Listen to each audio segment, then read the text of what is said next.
एक दिन एक राजमहल के द्वार पर बड़ी भीड़ लगी थी। किसी राह चलते फकीर ने सम्राट से भिक्षा मांगी थी। सम्राट ने उससे कहा, जो भी चाहते हो मांग लो। दिवस के प्रथम याचक की कोई भी इच्छा पूरी करने का उनका नियम था। उस फकीर ने अपने छोटे से भिक्षा पात्र को आगे बढ़ाया और कहा, बस इसे स्वर्ण मुद्राओं से भर दें। सम्राट ने सोचा, इससे सरल बात और क्या हो सकती है। लेकिन जब उस भिक्षा पात्र में स्वर्ण मुद्राएं डाली गई तो ज्ञात हुआ कि उसे भरना असंभव था। वह तो जादुई था। जितनी अधिक मुद्राएं उसमें डाली गई वह उतना ही अधिक खाली होता गया। सम्राट को दुखी देख वह फकीर बोला, न भर सकें तो वैसा कह दें।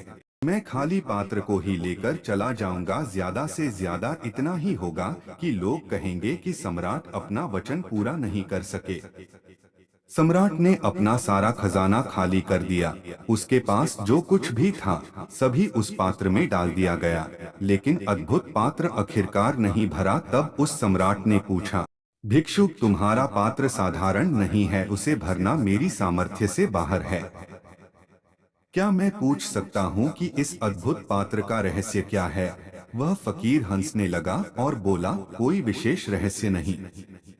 यह पात्र मनुष्य के हृदय से बनाया गया है।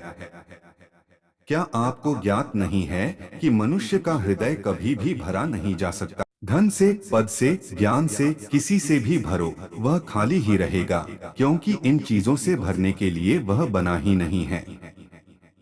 इस सत्य को न जानने के कारण ही मनुष्य जितना पाता है उतना ही दरिद्र होता जाता है। हृदय की इच्छाएं कुछ भी पाकर शांत क्यों नहीं होती हैं? क्योंकि हृदय तो परमात्मा को पाने के लिए बना है।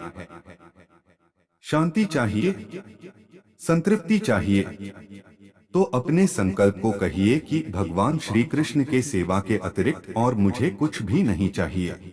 भक्ति में शक्ति है। भगवान की भक्ति से ही हमारा हृदय भर सकता है। इसीलिए भगवान कहते हैं, भौतिक वस्तुओं से हृदय कभी नहीं भरता है।